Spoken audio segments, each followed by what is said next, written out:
الحمدللہ نحمدہ ونصلی علی رسولہ الکریم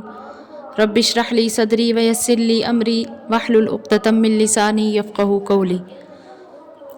ان آیتوں میں بھی قتل و قتال کا ذکر ہے۔ اعوذ باللہ من الشیطان الرجیم،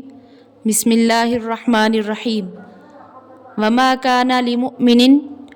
اور مسلمان کا کام نہیں، ان یقتل مؤمنا، کہ قتل کرے کسی مسلمان کو، الا خطأ، مگر غلطی سے، ومن قتل مؤمنا خطأ،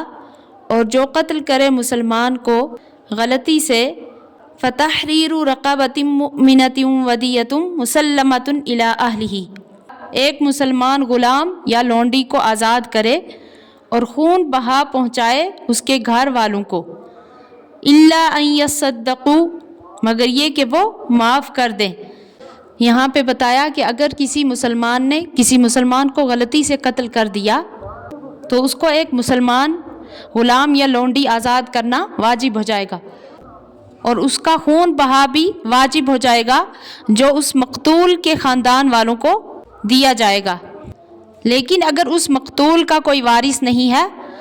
تو پھر بیت المال میں جمع کرنا پڑے گا۔ بیت المال سے مراد اسلامی حکومت کا وہ خزانہ جس میں مسلمانوں کا ہر فرد برابر کا حقدار ہو، اور اگر وارث ہیں اور وہ اس خون بہا یعنی اس معاوضہ کو معاف کر دیں تو یہ الگ بات ہے۔ آگے فرمایا فَإِن كَانَ مِن قَوْمٍ عَدُوٍّ لَكُمْ، پھر اگر مقتول تھا ایسی قوم میں سے کہ وہ تمہارے دشمن ہیں، وَهُوَ مُؤْمِنٌ، اور وہ خود مسلمان تھا، فَتَحْرِيرُ رَقَبَةٍ مُؤْمِنَةٍ، تو آزاد کرے ایک مسلمان غلام یا باندی کو۔ دشمن سے مراد یعنی ایسا کافر جس کی وجہ سے دین میں خلل پڑتا ہو، تو ان میں کوئی ایسا شخص مومن ہے جس کو کسی مسلمان نے قتل کر دیا تو اس کے بدلے میں صرف ایک غلام یا باندی کا آزاد کرنا واجب ہے، یعنی اس کا معاوضہ نہیں دیا جائے گا۔ وہ اس لیے کہ اگر مقتول کے ورثاء مسلمان ہیں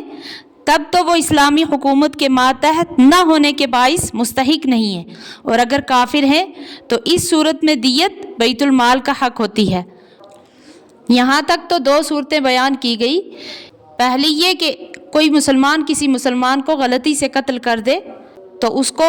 ایک غلام یا باندی کا آزاد کرنا بھی واجب ہے، اور اس کے بدلے دیت یعنی معاوضہ بھی دیا جائے گا۔ اور دوسری صورت بیان کی گئی تھی کہ کوئی مسلمان کسی ایسے مسلمان کو قتل کرے جو کافروں میں رہتا ہو تو اس کے بدلے ایک غلام یا باندی کا آزاد کرنا واجب ہے، دیت واجب نہیں ہے۔ تو اب آگے فرمایا فَإِن كَانَ مِن قَوْمٍ بَيْنَكُمْ وَبَيْنَهُم مِّيثَاقٌ، اگر وہ تھا ایسی قوم میں سے کہ تم میں اور ان میں عہد ہے، فَدِيَةٌ مُسَلَّمَةٌ إِلَىٰ أَهْلِهِ، تو خون بہا پہنچائے اس کے گھر والوں کو، وَتَحْرِيرُ رَقَبَةٍ مُؤْمِنَةٍ، اور آزاد کرے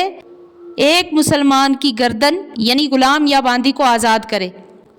یعنی ایسا کافر جو اسلامی حکومت کی امان میں رہتا ہو یا ایسا مسلمان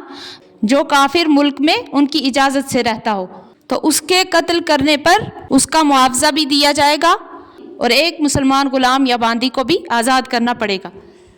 فَمَن لَّمْ يَجِدْ، پس جس کو میسر نہ ہو، فَصِيَامُ شَهْرَيْنِ مُتَتَابِعَيْنِ، تو روزے رکھے 2 مہینے کے برابر لگاتار، تَوْبَةً مِّنَ اللَّهِ، گناہ بخشوانے کے لیے اللہ سے، وَكَانَ اللَّهُ عَلِيمًا حَكِيمًا، اور اللہ جاننے والا حکمت والا ہے۔ تو آیت کا مطلب یہ ہے کہ اگر کسی کو غلام یا لونڈی نہ ملے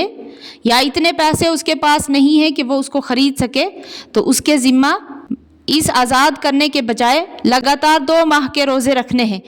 تو اگر کسی بیماری کی وجہ سے وہ روزے لگاتار نہیں رکھ سکا تو اس کو دوبارہ رکھنے پڑیں گے۔